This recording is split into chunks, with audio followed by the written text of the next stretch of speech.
This time last year, my life was a complete utter mess. I knew that my husband was having an affair, and I tried to confront him a couple of times, but he always denied it. I got myself into a situation which I thought I could handle, and basically it turned out that I couldn't. I was living the life of a lie. And got to the stage where I was 15, 20,000 in debt. I'd borrowed money off of who I thought then was a close school friend. Basically, with the whole situation, I decided the only way, the cowardly way to do it, was to actually leave everybody and leave everything.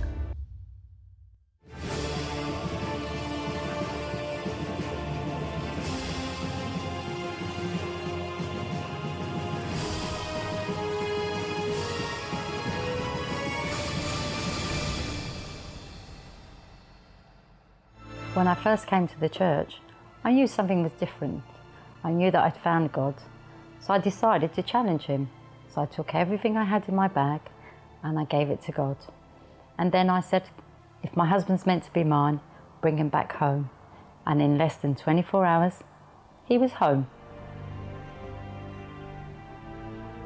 Even though I had my husband back, I didn't want the old husband. I wanted him to be different. So I told him about the church I'd found, and I told him about all the things that we could imagine together, or the happy life we could have together, and he decided to come with me. Yeah. When I got to the church, then I realised about being honest, faithful, and most importantly about sacrifice. And I had no problem with any three of those. It was definitely for me. From when we took our envelope, we put basically all our gold that we'd accumulated over the years, whatever cash we had left, we put in that envelope. Basically all we had was just basically the petrol that was left in the car and a couple of pence left in the purse and wallet. We literally sacrificed the total of 3,000, which is what we had, knowing that we still had 15 to 20,000 pounds worth of debt. It's very hard. Not knowing what the future was going to bring, basically. But we decided to literally throw ourselves completely into that campaign and to ask for the extraordinary. We wanted that change. So that's why we took part in that campaign. God then did provide. I received a cheque for 26,000 from an insurance claim that I'd been waiting for over 3 years. Literally overnight, whatever we owed was paid. So we were debt free. That was a lovely feeling. Amen, it was a beautiful feeling. Today I have a totally different husband. He's the man I've always wanted to have. He's a man of God. He respects me. We work together 24 hours. We do everything together. And I trust him. I know that he is a good man. He's a good father. He's a good man. He's proved to me that he's what every husband should be. And very much the man I've always wanted to have. Business has never been better. We've got new customers. We've had business 25 years. We've had our busiest period this year that we've ever had in 25 years. So things are well and truly starting to happen. Today I'm a changed person. I don't smoke anymore. There's no gaps in my marriage. We're together fully, enjoying life to the full. Business is good, family life is good. Basically what we're waiting for now is the campaign of all campaigns. We now want the extraordinary. Are we in? Oh yes, we're in.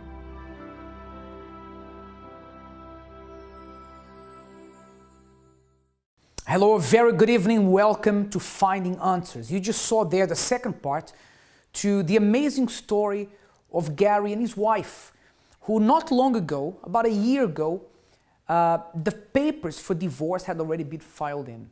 You see how the power of faith and this faith that we're living now over the campaign of all campaigns, the campaign of Israel, can change your life so completely. Because sometimes you say to yourself that you want to change. Sometimes you say, tomorrow will be better. You say, tomorrow I will behave differently. Tomorrow I'm going to try to do this differently. But then the thing is, you keep saying this to yourself and to others, and it comes to a point where people don't really believe you anymore. And sometimes the worst is not when people don't believe you, is when you don't believe yourself anymore. When you say something because it sounds good, but you know you're not going to do that. You know you're not going to follow through with what you said. I remember, just a quick example here, and sometimes we give examples of ourselves to illustrate that what we're saying to you, we've been through that. I remember when my dad was being unfaithful to my mom. This is before I knew about God. I remember he used to cry. I saw my dad crying like a child and saying, I want to come back home and I'm going to change. I'm going to be a different man. But he would sleep home that night and then we wouldn't see him for 4 or 5 nights because he would be with the other woman. And initially, we believed him that he wanted to change, he was going to change. But it came to a point where we said, we don't believe his words anymore. He says this, but he never follows through with an action. It's all talk and no action. And that's how some people are. And perhaps you're watching me now and you want to take this action that will start a chain reaction that will change your life. The problem is you feel that you don't have the strength necessary. You know, a lot of times we know what we need to do. We just don't have the strength. And this can be a serious, serious problem. Not having the strength to do what you know you need to do. You know perhaps the action you need to take. You talk about it. You say to your friends and family what you want to do.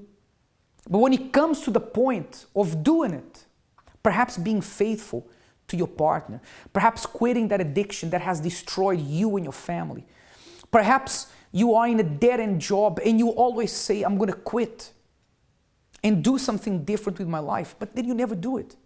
And actually, the person who's here in the studio to tell us his story today did exactly that some years back. You're going to hear his story. But before I have a chat here with Esther, who's in the studio with me, I want you to first have a look at this video, this very, very powerful video about the power of doing something, what that can do for your life. Have a look. Are you all talk and no action? Well, it's true to say that winning begins in the mind. And here's a little reminder, in the way of a poem, about how those first seeds are very important. The Victor by C.W. Longnicker. If you think you are beaten, you are. If you think you dare not, you don't. If you like to win but think you can't, it's almost a cinch you won't. If you think you'll lose, you're lost. For out in the world we find, success begins with a fellow's will. It's all in the state of mind. If you think you are outclassed, you are. You've got to think high to rise. You've got to be sure of yourself before you can ever win the prize. Life's battles don't always go to the stronger or faster man, but sooner or later the man who wins is the man who thinks he can.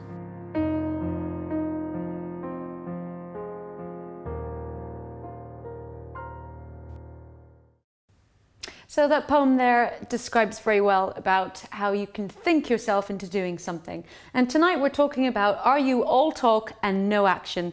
We all know how dangerous it is to procrastinate, but do you do it? How about you, Pastor? Do you do it? Do you procrastinate? I think I used to a lot. But actually, I used to, then I started to do it less, but now I almost never do it because I've changed the way I used to think about things. But this is a serious problem that people have. They say, I'm going to do something. And the problem is, when you think and you say to yourself you're going to do something, then you don't do it, is one thing. But then when you tell people you're going to do something and you never do it, you gain a reputation for someone who is all talk and no action, right? Yeah, it's like the boy who cried wolf. You know, it's like, I'm this or I'm that and I'm going to do this. And nothing happens in the end and people lose faith in you and then you lose faith in yourself. And that's worse than people losing faith in you, because if people lose faith in you but you believe in yourself, then you can do anything. But when you lose faith in yourself, then people don't believe in you and you don't believe in yourself, then what are you going to do with your life, right? Yeah, right. It's a big problem. Sometimes it's just hype as well. You tell yourself the hype because it makes you feel good, because actually you just love procrastinating, because it's so much more fun and so much easier to get to if it's further away. So I think sometimes, like, because I do it, everybody does it. And I think we do it because it pushes the goal a little bit further. So we can do it when we're older, when we're better, when we're fitter. There's always something. But yeah, you've got to get down to nitty gritty and get the stuff done. And you know, Esther, a big problem with this is the following. Is that if you keep saying you're going to do something and then you don't do it, depending on what it is, it's not a big problem. For example, I have on my tablet loads of books that I've been meaning to read for a long time. And I think a lot of people do this. I don't know if you do that. If you're someone who likes to read, you start to accumulate all these books and then you say, I'm going to read it, and you never do. Yeah, I just watch films instead. It's a lot easier. Yeah. No, books are great. Things like that, exactly. Yeah, but for example, I mean, I love to read, and I have about 6 books that I have there, and I say, I'm going to read this, and I enjoy it, but sometimes I never do it. Now, if you put something like that off, it's not a big problem. It's okay. I mean, it's all right. I mean, you lose not reading a book. The problem is, and this is where your life gets affected, is when you have something that is seriously affecting you as a person, seriously affecting your dreams, affecting your family, the people that you love, and you say, I'm going to do this, I'm going to do that, and you don't. And because you don't, not only you, and you know what happens when you start putting things off, your life starts to crumble. If it's something serious, it starts to crumble. Think about someone who has an alcohol addiction and says, I'm going to quit this. But then they don't. And it starts to hurt the people that you love. Maybe you're watching me now and you have a serious problem with alcohol, with drugs, with gambling. Someone told me, we have someone who's in the church. Before they came to the church, they used to spend sometimes £20,000 a month on gambling. He had such a great job, he made a lot of money, but he lost everything. And he used to say, I'm going to stop this, I've got it under control. He never did. And the people who were close to him stopped believing in him. He lost everything. Today his life is back together. But you see that when you don't change things that truly affect your life, things start to fall apart. And maybe you're watching me now and your life has fallen to pieces because of a problem that you said you would deal with and you never did. It's like your health. Maybe you know that if you don't address a certain problem in your health, like obesity, like a problem again with your health because of an addiction, you see this affecting you, but you don't do anything about it. And sometimes when you wake up to the fact you need to do something about it, it's too late. So my invitation to you is this. Perhaps you want to do something, but you don't have the strength to do it. These are two different things. Knowing what to do and actually doing them. I believe, Esther, a lot of people know exactly what they need to do. But having the strength to do it is completely different. And that's where the problem lies. Yeah, it's getting from that stage, jumping over the bridge, getting to the other side, the doer's side, if you like. It's really tough, especially like you mentioned addiction, which is a massive problem compared to, reading books or getting exercise. And addiction is one of those things where excuses do come in and people say, I will stop because they've got children or they've got family. I will stop in 2 months or I'll do it next week. And it causes massive problems in families, massive problems. Absolutely. So I wanna, before I go to the break, I want to leave you with this thought. One of our bishops, he always, and I remember this very vividly, he always makes a certain prayer that I remember and I make it myself. And the prayer is, my God, show me what I need to do and give me the strength to do it. Because maybe that's what you need. You know what you need to do. You know you need to change. You know you need to be faithful to your partner. You know you need to be there for your kids. You know you need to make a decision regarding your career because you're in a dead-end job. You know if you stay there, you're never going to get anywhere in life. You hate your career. You know you need to change, but you never do. You don't have the strength. But that's where God comes in. He can give you the push that you don't have. Because what you don't have, that strength you lack, He can give you. He can give you the strength that comes from a place that you can't see, that is invisible, because at the end of the day, He's the source of strength, and you can change your life. And if you need that strength, if you say, James, I know exactly what I need to do. What makes me angry is this, is that I know what I need to do, but I don't do it. I don't have the strength to do it. Listen, one prayer can change your life. One prayer can lead you to the source of that power, that strength, and He can help you change your life. If you want to speak to someone now, and maybe you want to tell this person your problem in private, your problem will not be broadcasted, and you want to speak about an addiction, a problem, whatever it is, then call us. There is someone to speak to you right now. The number to call is 020-7686-6300, 020-7686-6300, and someone will speak to you. Or you can send us an email. And if you want, you can say there that you don't want your name repeated on air or said on air, mentioned on air, and we won't. You can just tell us your problem. We will read it out and advise you, but without mentioning your name. The email address is help@findinganswers.tv. That's help@findinganswers.tv. And Esther will have access to your email immediately.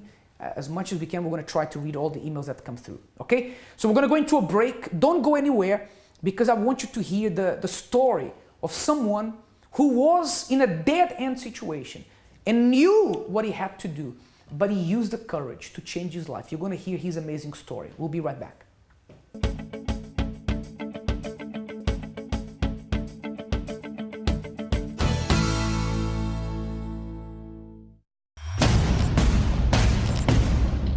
The greatest campaign of faith of all time.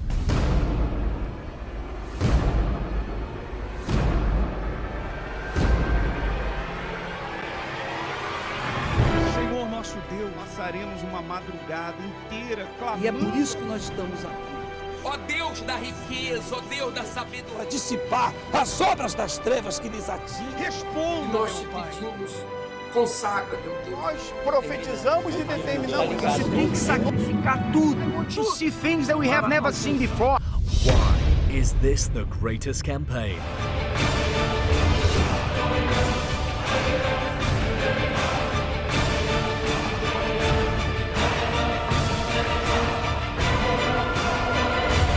Because it will take place in the Temple of Solomon.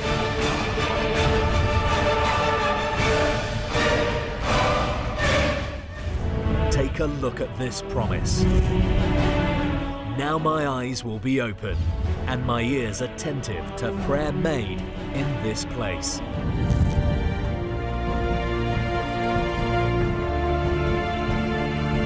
For the first time ever, bishops from all over the world, together with Bishop Macedo, and pastors from all over the world, will be united in one faith and one spirit on the greatest altar of God here on earth. Mexico, Bishop Paulo. Portugal, Bishop Julio. USA, Bishop Romaldo. South Africa, Bishop Marcelo Perez. England, Bishop Junior. The greatest campaign of faith of all time. At the Temple of Solomon.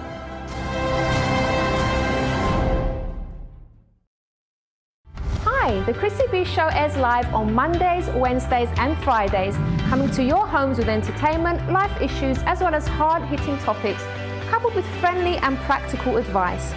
I love to look at the happier side of life and believe a person can achieve amazing things when they put their mind to it. The Chrissy B Show, always aiming to show you the happier side of life.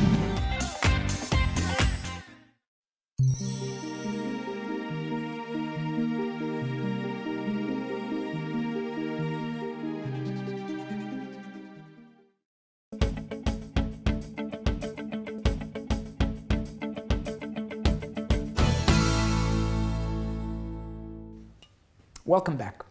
Now, if you're stuck in a dead-end situation, can you get out of that? Imagine you reach a point in your life where you feel like you're in an alley, a dead-end alley.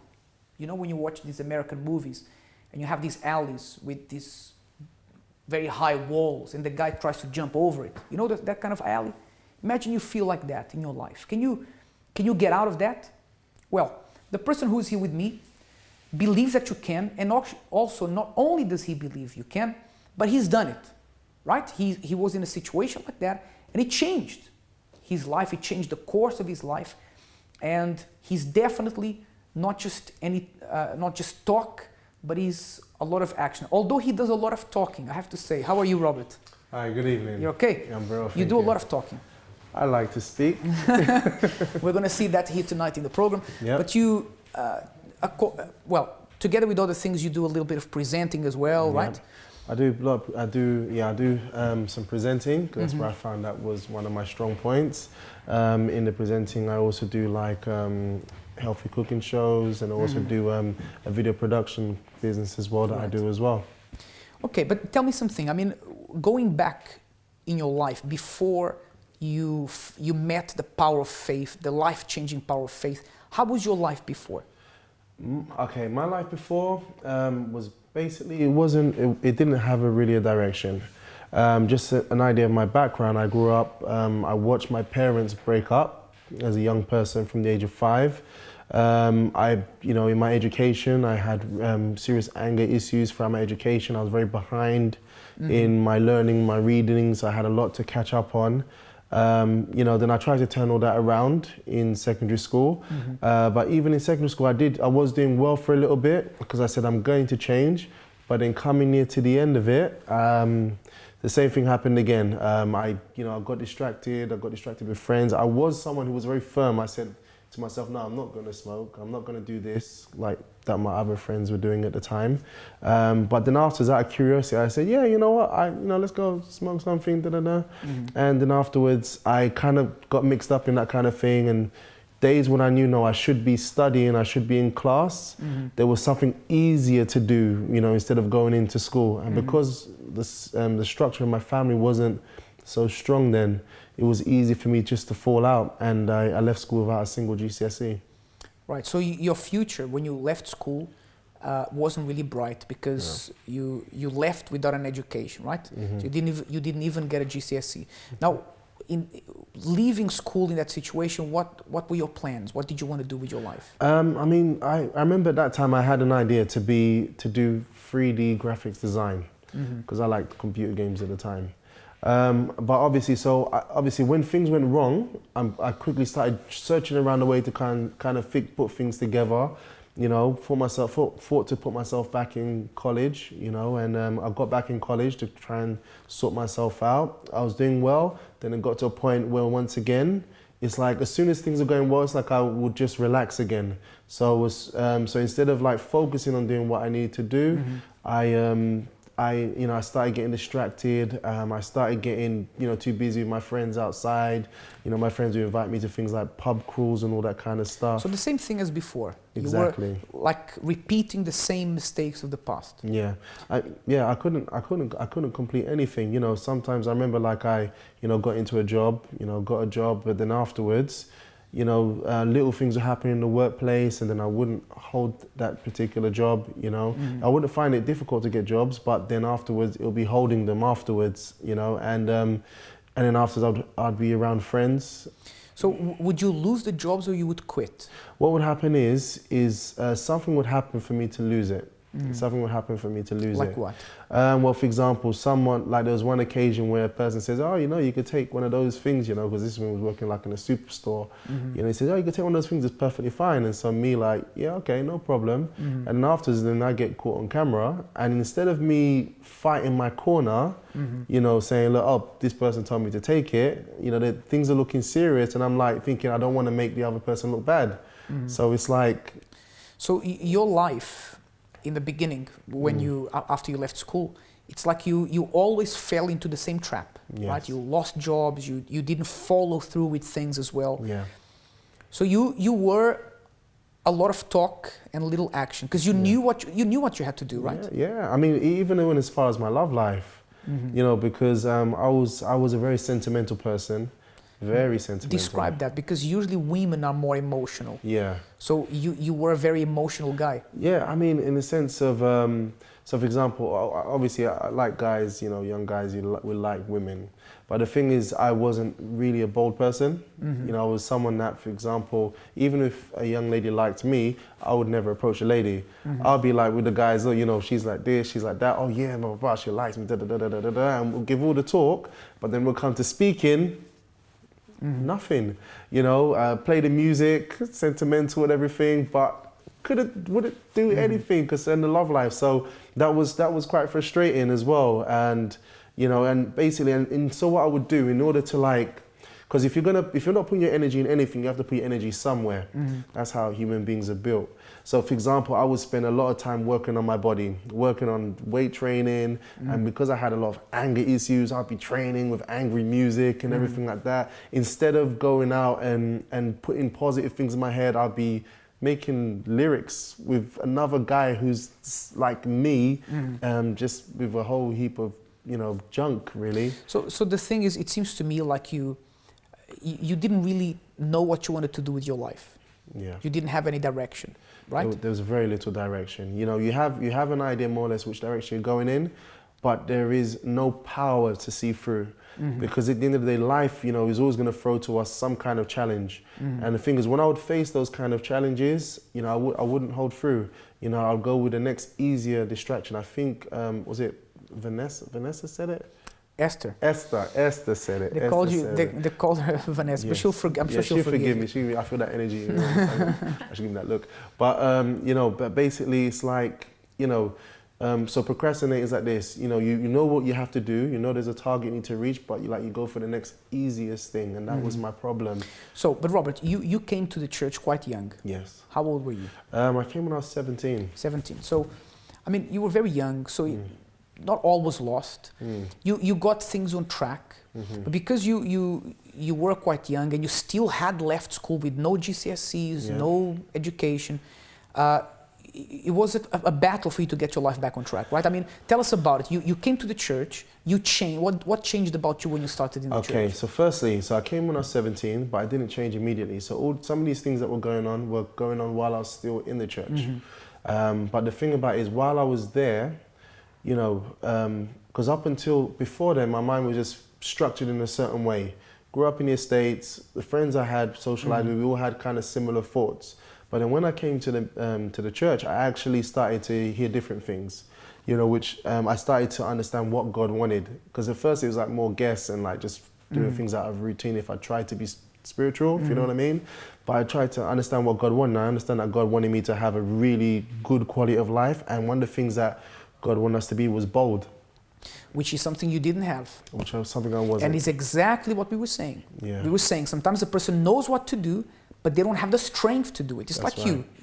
you probably had some kind of inkling into what you wanted to do, but you didn't have the strength to do it. You even said in your love life, right? Yes. So you understood where the source of power was, that God was the source of strength, the source of power. What did you start to do? So firstly, what I started to do in the meetings, obviously, I started to see a change inside of myself. I started to learn to seek God, and I got stronger. And the first thing I started to do was challenge myself.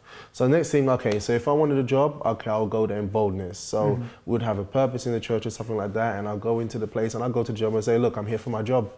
I'm here for my job. They're like, oh, I'm sorry, we're looking at interviews later. No, I'm here for my job. Shake their hand. And did you get jobs like that? Boom. The manager said, look, we'll see you next week. I'm ready right now. Boom. So that's it. Got into a job, got into employment. And you would never do these things before? No. So God gave you that strength we were talking about earlier. That's right. What about your love life? Because I know now you're married. Yes. Right? You've been married for a while. How did you approach your then not yet wife? Well, that time, because we met in the youth group that we was in, but by that time, because I was a sentimental person, so I was like looking for the next woman. But because for me to change, I had to work on myself. So I put that kind of to the side. But then it came to a time when I actually saw my wife, and instead I was looking for more who she was, not what she was on the outside. And then afterwards, when I saw that she ticked all the boxes, and I asked around about her, because obviously I increased my value at this point. I wasn't the same Robert. I increased my value, so I wanted someone to add to my value who's the same. So when you say you increase your value, what do you mean financially? No, it was increasing value is in the value of myself, my principles, how I lived my life, the way I was living. And I know that. I just asked the question so that people can understand what you meant by that. Because by now you weren't anymore an emotional person. You were no longer this person without direction. You knew what you wanted. Exactly. Right? So how did you approach it? So what I did was, I got the okay from the pastor. I said, what do you think? And he said, yeah, speak to her. So I wrote her a poem. You wrote her a poem? I wrote her a poem because I had a poet nature inside of me. And we all went out as friends, gave her a poem, said, well, I need to sing the poem. And she was quite surprised, taken by it. And after I said, so, what do you think?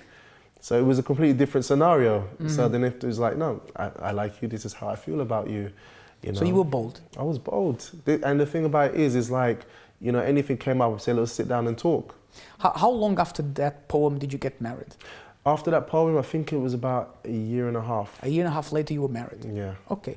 We're going to stop at the married point, okay? Because I know that after the marriage, and even though you were in the church, you had changed. She also changed. It's a shame she can't be here today, but you have a little girl. It's quite difficult to manage everything.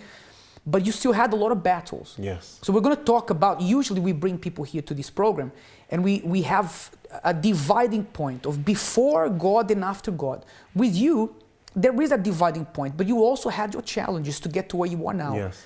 So you're going to talk to us about that. But you see, what we were saying at the beginning of the program, I didn't even know Robert was going to talk about this. This is so important, that he knew how he had to become, how he had to be, but he didn't have the boldness, the strength. And with God, he gained this boldness. It's like you became a different Robert. Completely. Completely different Robert. And this is not something you forced yourself to do. God did that in you, right? Yeah, I had to want it. I had to want it bad enough, because the procrastination makes you find an excuse to stay comfortable where you are. But when I saw what I needed to aspire to change my life, I went for it with everything, and God helped me big time. So don't go anywhere, because if you need this strength, at the end of the program, we'll be making a prayer for you to receive this strength.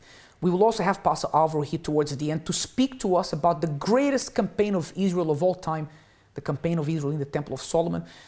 So don't go anywhere. We'll be right back.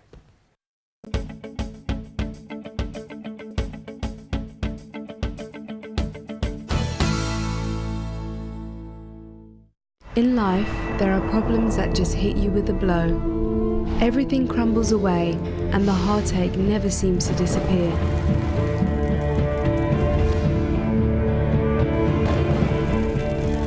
Everything keeps going wrong. You are in despair. What do you do when your hope isn't enough? When your single prayer seems to return unanswered, and the persistent problem is still there?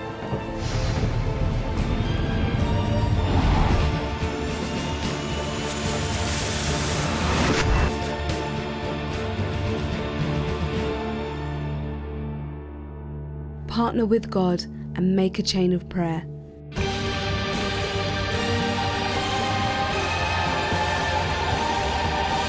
A Chain of Prayer is a weekly series of uninterrupted prayer and action to tackle the most stubborn of problems. Make the chain of prayer and turn things around once and for all. Don't give up. Make a chain of prayer. It works.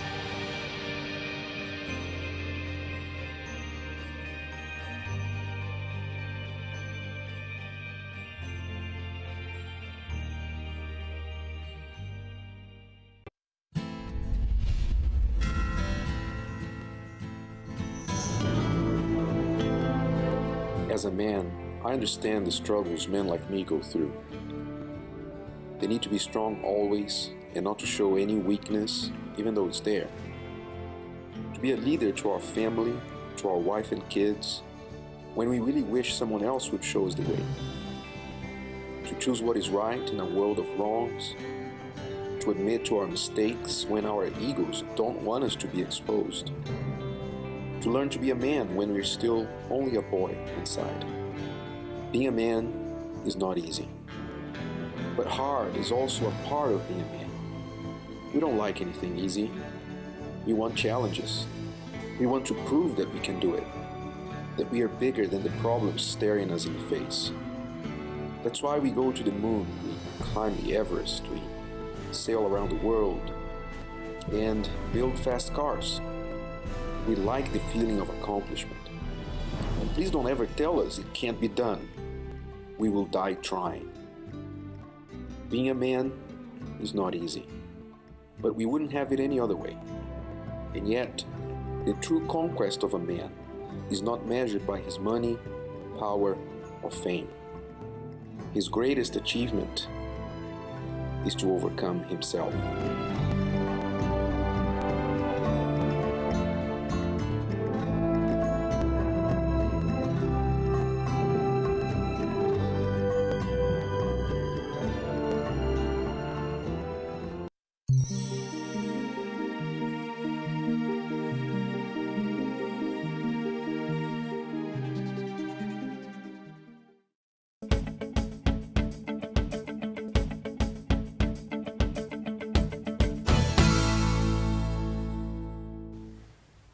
Hello and welcome back to Finding Answers. Now today we're talking about procrastination. Are you a talker or a doer? We've got Robert in the studio. Hello Robert. Hi, how you doing? I'm glad to see you remembered my name now, not Vanessa. Robert, you plucked up the courage to write a poem for your now wife, and you are now happily married. Yes. When you made that decision to be brave, did you notice that other things started to go right? Did everything sort of fall into place immediately, or was it something you had to do gradually? The moment you start to take an action to be bold, that's like a thunderbolt that happens in your life.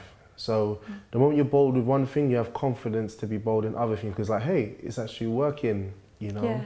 And so from when I was bold concerning my wife and my marriage, that means I already had that attitude for other things that were going on in my life, like in terms of my career, in terms of how I did the little things, you know what I mean? It has like a chain reaction, It's a chain reaction, because, for example, for a person to start to become a procrastinator, you know, it starts with little things. It starts in the little things and then it generates into the big things. You know, just like, for example, I've learned today that, for example, if you're good and you're very active in what you do, the moment you start letting go of the little things, it can trickle down to big things eventually. So it did bring a big result once I took that attitude. And it could be sometimes that you just can't leave the house. Maybe somebody's at home, maybe they're feeling lonely and they're like, I'll leave the house tomorrow. Yeah. You know, but it's good weather, maybe get out today or tomorrow morning, you know. So it's just making that first step. That's right, completely, totally. And hopefully not tomorrow morning, hopefully. I mean, today it's already almost midnight, so not today, but make the step as soon as possible. Now, Robert, you were talking about boldness. I know you were at a point in your life, you were married, you were in a job, and you decided to take a step to leave that job, to start something different. Yes. I mean, did you have something already in the pipeline, or you took a step of faith, you didn't know yet what you were going to do, and things were challenging in the beginning? How was it? Yeah, well, leading to that, I mean, because I'd already been in employment, and working in video production, and for me to get into that position, I had to take a leap of faith. Instead of going to uni, to go into employment. And you know, I knew that whatever I'm going to do, I'm going to embrace it and work it. And honestly speaking, that time in employment taught me so many things that my friends who went to uni did not learn or have the experience. So going through that, those kind of challenges, you know, the times I had to be bold in certain things I had to do, had to assume in that job role in employment, I was like, yeah, that's it, let's go for self-employed. You know, because in the church I was learning that if you want to prosper or you want to be successful, and I believe, and I know for sure that when you have a wealthy life, you can help a lot of people. But my question was, when you quit that job, did you already have something that was going to bring money in, or you left that job knowing that what you were going to do, but you had no source of income yet? Exactly.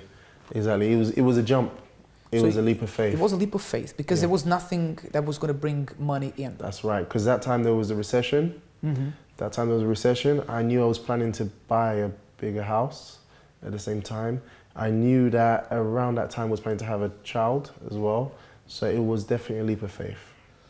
So this is exactly what we were talking about earlier. You know what you have to do, but then you give yourself excuses. You say, well, for example, you could have said, I'm not going to do this now because there's a recession. It's the wrong time to do this. Or you say, I'm not going to do this now because, you know, I want to start a family, or whatever reason you want to give to yourself. And what you did, to some people, was madness. How can you quit a job? But it was a job, although you enjoyed and you learned a lot, you wanted something better, something that was going to give you better standard of life, perhaps. So it was a leap of faith. And I imagine it was challenging in the beginning, but what I want to find out from you now, Robert, is as a result of all these actions of faith you took since you've been in the church, how is your life today in July 2014? How is your life now? The life I have now, I have a really good quality of life.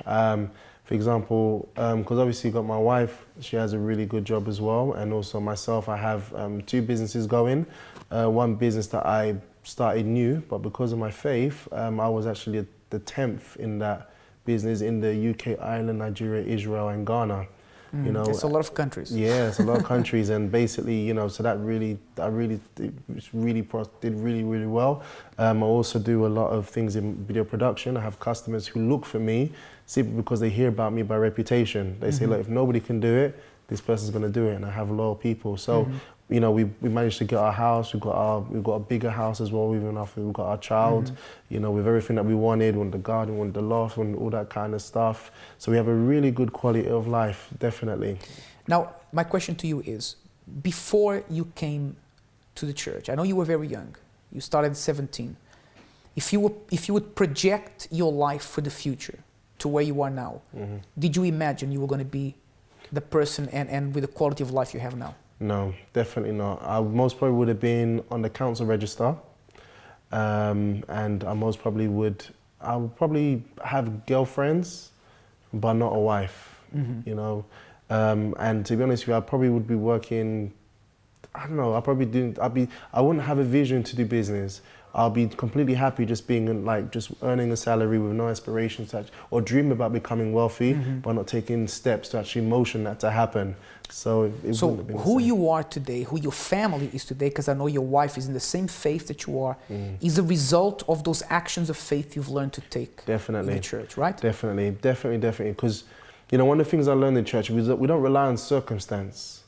We don't rely on things being in our favor. You know, sometimes, you know, we pass through some tricky, tough situations, but because we persevere, because we're in faith, everything works out for good every single time, you know, and it defies the odds. And that's the amazing thing that I see, you know. And I think the biggest challenge is to stay consistent in that, staying focused in that, you know, because procrastination is easy. It's easy. It can catch anybody at any time. It can catch me tomorrow morning. And the thing about it is it eats at you, takes away your strength slowly, and the big jumps you used to make before, you won't even be able to do them anymore. Last question, Robert, because we're running out of time. Sure. Okay, you have all this. Your wife has an amazing job. You have 2 amazing businesses, the bigger house, everything. You're living the dream, right? How much of that, of all of that, is a result of campaigns of Israel? Everything. Everything? The campaign of Israel took me step by step. Yeah, the campaign of Israel first transformed me. The campaign of Israel is what I used to acquire the first property. The campaign, it's like that, step by step. So it's like every campaign is like a step you take to go further. Exactly. Even to get married. You know, marriage is expensive. You know, they're expensive. People want a white dress, but that costs money. But even the campaign, God provided for everything. Okay. Robert, thank you so much. Now, we're going to go to a very quick break. Production, please, 1 minute break. Not more than that. It has to be very quick because we're going to come back and I'm going to have Pastor Alvaro here with me. We're going to be talking about the campaign of Israel.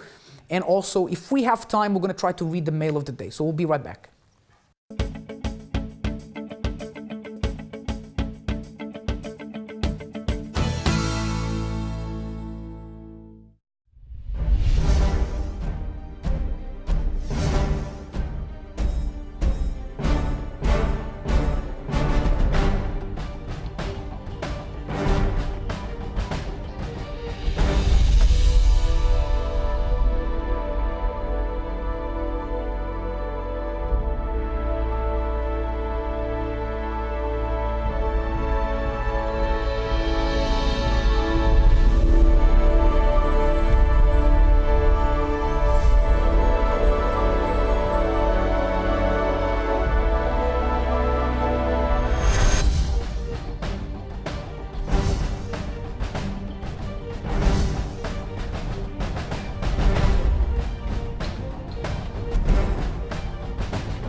Welcome back. I have here in my hands, I'd like this camera to please focus on this envelope because I have here in my hands the envelope of the campaign of Israel. Now, you heard Robert say that everything he conquered in life since he's been attending the church, the life that you heard him describing, is a result of the campaign of Israel. It was like a step every time. And the campaign of Israel is like the thermometer of our faith, because if you say you believe in something but you're not ready to sacrifice for it, then that's not really much of a belief, right, Pastor Alvaro? Exactly. Good evening, everyone. James, and by the way, this is the greatest campaign of all. Mm-hmm. We are going to be in the Temple of Solomon. You know, it's already extraordinary, something that we have never done before. We're going to be doing this in the month of July. And this campaign is for people who want something great to happen. You know, we call people to join these campaigns, you know, these special purposes of faith. People who have a problem that they cannot solve by themselves, or they have a dream that they know they cannot achieve. But through the campaign, it's possible. You mentioned there are problems that the person can't solve by themselves. And there are problems we don't need God to solve. I mean, think about it. If my hair is too long, I need to get a haircut. It's a problem, minor problem, but I can go and fix myself. I can go and get a haircut. If I have a headache, minor headache because my day was stressful, I can take a painkiller. But there are problems, like you said, Pastor Alvaro, that only if God intervenes, the person can solve. I mean, what was Robert's future like? Like he said, he came from a family who lived in a council estate, right, Robert? Estate, yeah. And I mean, not putting anyone down who lives in a council estate, please, there's nothing wrong with it. But had his mind not changed, his mentality, his vision not changed because of what he learned in the church, and had he not learned to sacrifice for that, perhaps he would be also confined to that. And again, we're not saying that there's anything wrong with that, but most people aspire for more. Exactly. And maybe you are watching us right now, maybe you turned on your TV and you were wondering, how can I experience a change in my life? What can I do? Like Robert was saying, I came from a very poor background, I didn't have opportunities in life, I tried to achieve many things in life, but still, my life is a mess, my marriage is a mess, my health, many things are wrong. And maybe this person is wondering, what do I do? What do I do to get out of this situation? And you know, a lot of people watch this program and they believe the stories that are here, the testimonies they hear, and so they should, because they're real. Yeah.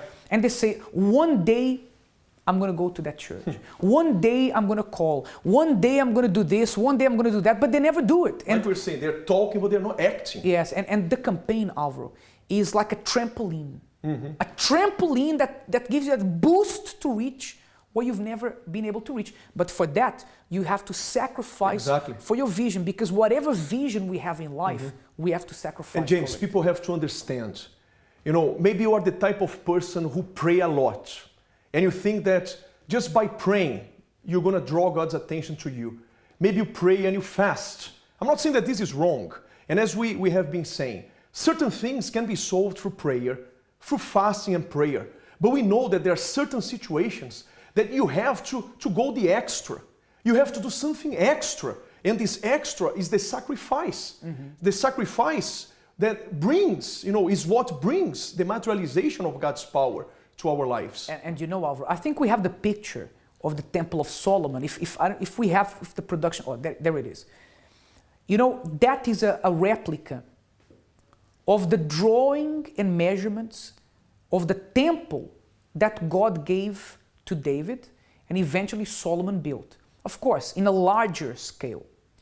Now, when God spoke about this temple, he didn't say, Alvaro, this will be a house of prayer.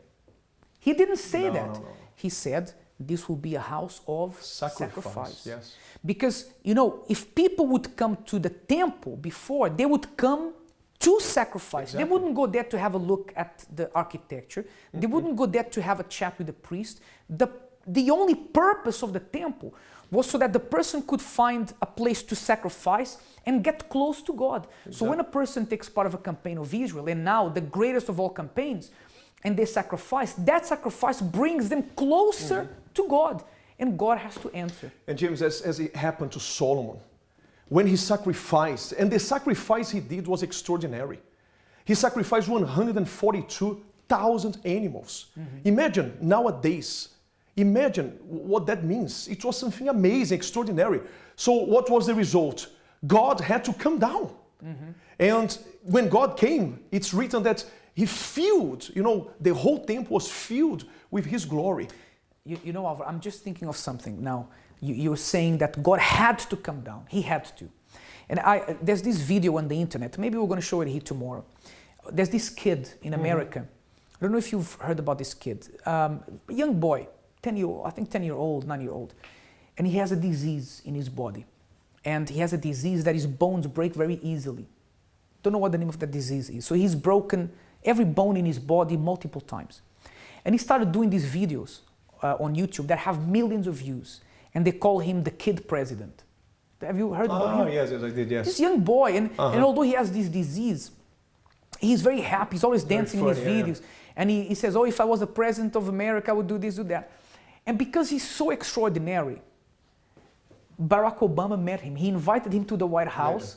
And he, this 10-year-old boy, interviewed Barack Obama. I mean, Barack Obama must have watched these videos, millions of views, and he said, no, I have to do something. I have to meet this boy.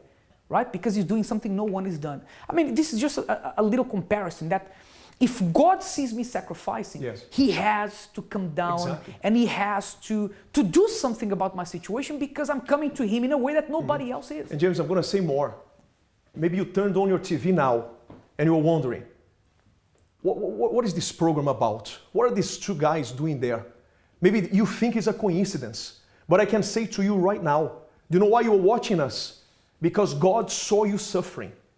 God saw you today crying. He saw your husband there maltreating you. He can see you there. And maybe you're wondering, if he sees me, why doesn't he do anything? Well, I'll tell you now. I'll say it to you now. Please stop everything you are doing. Pay close attention to this. God has seen your suffering. He wants to appear in your life. But in order for this to happen, you have to show your faith to him. As we said before, crying only or just making, those empty prayers is not going to solve the problem. But if you present a sacrifice to him, and maybe nobody has ever taught you this. Maybe you're the type of person who goes to church, you've been to places, and people keep saying to you, this is your cross. Take it easy. This is not your cross. I say to you, don't take it easy. Enough is enough.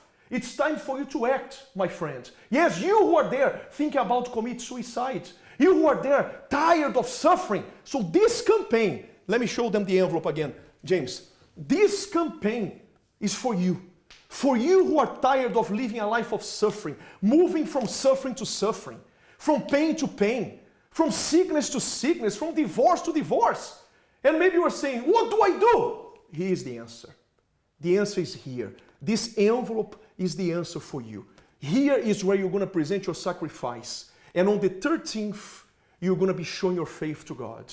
Listen, if you want to know more about this campaign, yes, you who are listening and watching us, and you want a change, so call us now, 0207 686 6300. 0207 686 6300. I'm here myself, James, we have people there ready to explain to you. And not only explain, we are going to, show you what you have to do to experience the extraordinary. And by the way, if you say, look, I want to take part in this campaign to change my life. I understood what you said.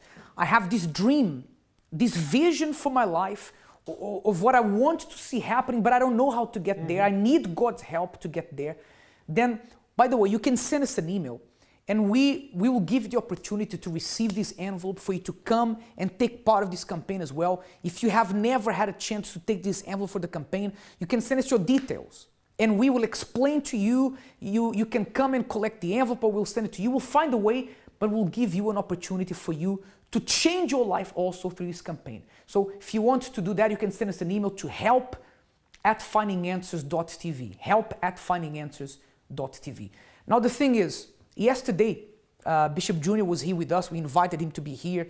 And we didn't have time for the prayer because we were talking about the campaign. And honestly, Alvaro, when we speak about the campaign of all campaigns, we get so excited because we know that the person's life can change. We know that this is the solution. Yeah. So sometimes we lose track of time. No, and like now, we're not going to have time for the prayer. Yeah. We're not going to have time for the prayer again. But like Bishop Junior said yesterday, sometimes it's not a matter of prayer, it's a matter of action. By the way, I promised to make a prayer for you. So let's do something different. I said I would pray for you to receive the strength to do what you couldn't do before. So I'm not going to pray, but I'm going to determine. That's it. Alvaro, please come here. Let's do it together. We are going to determine together here. We're going to stretch our hands to the camera. And we are going to determine that you receive this strength to change your life, to use your faith, maybe through the campaign like you heard, maybe by doing something you've never done before, but for you to change your life. Maybe this person thinks that she cannot do it when he can, James. Yeah, by herself, she can't. Yes. But that's where God comes in. Exactly. So, in the name of the Lord Jesus, right now, we stretch our hands to this camera, and by faith, we are holding hands together with you. And we say to you now, receive the strength to quit that addiction. Receive the strength to do what you were afraid to do. Like Robert said, receive the strength to be bold, to go and do what you've never done before, and to change your life. In the name of the Lord Jesus Christ. That's it. So my dear friend, there's not much more to say. There's a time to speak and there's a time to action. The topic of this program today was, are you all talk and no action? We've spoken, we've talked, and now it's time for you to act. So we'll be back with you again tomorrow at the same time. Until then, have a wonderful night and may God bless you.